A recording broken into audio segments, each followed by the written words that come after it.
श्री स्वामी समर्थ. नमस्ते. ज्योतिष kitchen and रेसिपीमध्ये आपले सगळ्याचे मी अगदी खूप खूप मनापासून स्वागत करते. आज मी सोलापूर स्पेशल एकदम मस्त अशी शेंगदाण्याची चटणी बनवते आहे. तोंडी लावायसाठी मस्त अशी छान चटणी वाटते. त्यासाठी बघा मी 1 वाटी शेंगदाणे घेतलेत, वजनाने वगैरे नाही घेतलेत.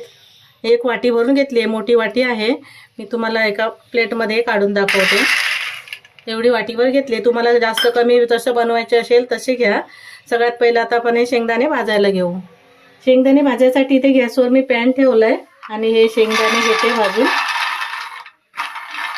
गॅस मध्यम ठेवलाय मी आणि सतत ढवळून असे शेंगदाणे मस्त खमंग असे भाजून घ्यायचे. कधी कधी काय भाजी आवडीची नसेल किंवा असं भाकरीसोबत खायला पण शेंगदाण्याची चटणी छान वाटते तोंडी लावायसाठी अशी. आता पावसाळ्याच्या दिवसामध्ये किंवा थंडीच्या दिवसामध्ये आणि कधी खाल्ली तरी चटणी छानच वाटते, अशी आवडते सर्वांना. तर इथे मी पहिले शेंगदाणे भाजून घेते. इथे सतत ढवळत मी शेंगदाणे भाजून घेतले आणि मस्त असे शेंगदाणे भाजले गेलेत. हे सालं निघतायत, गरम आहे ना.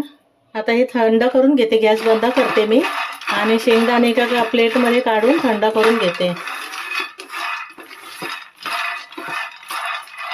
इथे शेंगदाणे मी थंड करून घेतले. आता हे सोलून घ्यायचे. सोलून घ्यायसाठी मी एक कपडा घेते. थोडे बाजूला केलं शेंगदाणे आणि त्या कपड्यावर मी शेंगदाणे घालून घेते. असे पटकन सोलले जातात आणि सालं पण सगळीकडे जास्त येऊ पसारा होत नाही. तर एकट्टा केलं आणि थोडेसे असे शेंगदाणे चोळून घ्यायचे. एकसाथ सोलले जातात, पटकन होतात असे सोलून, जास्त वेळ नाही लागत. थोडेसे असे करून बघायचे सोलले गेले आहेत काय. नाही झाले ना तर परत थोडेसे सोलायचे. व सालं निघतात अशी. अजून थोडा वेळ करून घेते मी शेंगदाणे थोडासे असे चोळून घेतले आणि बघायचे किती पटकन शेंगदाणे सर्व सोलले गेले आहेत ना. एखादं मध्ये मध्ये राहतं, तो हाताने नंतर असं करून घ्यायचं थोडंसं, पण असे कसे पटकन होतात, सोलले जातात बघा. आता हे सर्व शेंगदाणे मी सालं काढून घेते, म्हणजे पूर्ण साफ करून घेते. इथे मी सर्व शेंगदाण्याची सालं काढून घेतली आणि आता आपल्याला परत एकदा गॅसकडे जाऊया. इथे गॅसवर मी परत पॅन ठेवला आहे आणि गॅस चालू केला आहे. त्यामध्ये 1 चमचाभर एवढं तेल घालून घेते. इथे तेल गरम झालं, त्यामध्ये अर्धा चमचा जिरं घालते. जिरं थोडंसं तडतडू देत भाजलं जाऊ तेलामध्ये. त्याच्यामध्ये थोडेसे मी लसूण घालते, 6-7 पाकळ्या एवढ्या, आणि लसूण थोडीशी लाल करून घ्यायची. गॅस कमीच ठेवायचा आहे. मी आता लसूण हलकासा लाल करून इथे आता लसूण हलकासा मी लाल करून घेतला आहे, जास्त पण नाही. आणि त्यामध्ये आता हे मी गॅस कमीच ठेवायचा आहे आणि शेंगदाणे आहेत ना ते घालून घेते. मी असे भाजून घेतले आहेत. त्याच्यामध्ये 1 चमचा मी मिरची पावडर घालून घेते. हे लाल तिखट आहे. तिखट आवडीप्रमाणे घालायचं, थोडीशी तिखटच चटणी छान वाटते. हे जाडं मीठ घालते मी, चवीप्रमाणे घालायचं. बघायचं हे जाडं मीठ आहे त्याच्यामुळे मी आधी कमीच घातलं आहे. नंतर वाटलं ना तर थोडंसं घालून घ्यायचं आणि एखादा मीठ असं परतून घ्यायचं. त्याच्यामुळे कसं शेंगदाणे मस्त असे कुरकुरीतपणा, मीठ लागतं आणि मीठ पण छान लागतं, मसाला पण लागतो आणि कुरकुरीत असे छान वाटतात खाताना. थोडीशी मिरची पावडर पाहिजे तर अजून जास्त घालू शकतं. इथे काश्मीरी मिरची पावडर घालते मी थोडीशी, फक्त रंग येण्यासाठी. अर्धा चमच्यापेक्षा पण कमी घातली आहे. फक्त एखादा मिनिटच परतून घ्यायचं आहे हे मसाले घालून. गॅस कमी ठेवायचा नाही तर मसाले जळले जातील. रंग किती छान आला आहे ना. आता मी गॅस कमी बंद करते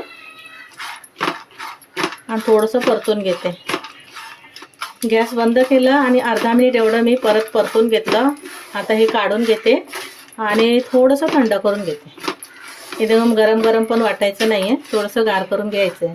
मी ते शेंगदाणे पूर्णपणे गार करून घेतले आणि मिक्सरच्या भांड्यामध्ये घालून घेते. मी आता इथे मिक्सरचं भांडा घेतलं आहे, त्यामध्ये घालून घेते. थोडे थोडे घालते, 2 वेळा वाटते, कारण एकदम वाटले ना तर खूप मग ते एकदमच बारीक होतील. किंवा तुम्ही खलबत्ता असेल मोठा, तर माझ्याकडे आहे पण बारीक आहे, त्याच्यामुळे ते वाटले जाणार नाही. असे मिक्सरच्या भांड्यातच थोडंसं फिरून घेते, कमी जास्त करत हे वाटून घेते. इथे चटणी मी वाटून घेतली बघ, मिक्सर कमी जास्त करत असं. त्याच्यामुळे कसं मस्त असे दाणे दाणे राहिलेत, जास्त वाटली गेली नाही आहेत. खायला पण छान वाटते अशी. त्यात हे काढून घेते आणि दुसरं पण मी असेच वाटून घेते. इथे आपली मस्त अशी सोलापूर स्पेशल शेंगदाण्याची चटणी तयार झाली आहे. एकदम साधी सोपी रेसिपी आहे, पण खायला तितके तोंडी लावायला मस्त अशी. जेव्हा कधी आपल्याला भाजी आवडत नाही तर ही घ्यायची भाजी, छान वाटते चटणी तोंडाला लावायसाठी. आणि तुम्हाला जर चटणी थोडीशी ओलसर पाहिजे ना तर थोडंसं तेल आणखीन घालून घ्या. आणि जाडं मीठ घातलं तर थोडंसं कमी घाला, तर नाही तर थोडं जास्त होतं मीठ ते, त्याच्यामुळे कमी घालायचं. आणि शेंगदाण्याची चटणी कशी वाटली, तुम्हाला आवडली असेल तर लाईक करा, शेअर करा, सबस्क्राईब करा. पुन्हा भेटू आपण अशाच एका नवीन रेसिपीसोबत. थँक्यू, धन्यवाद.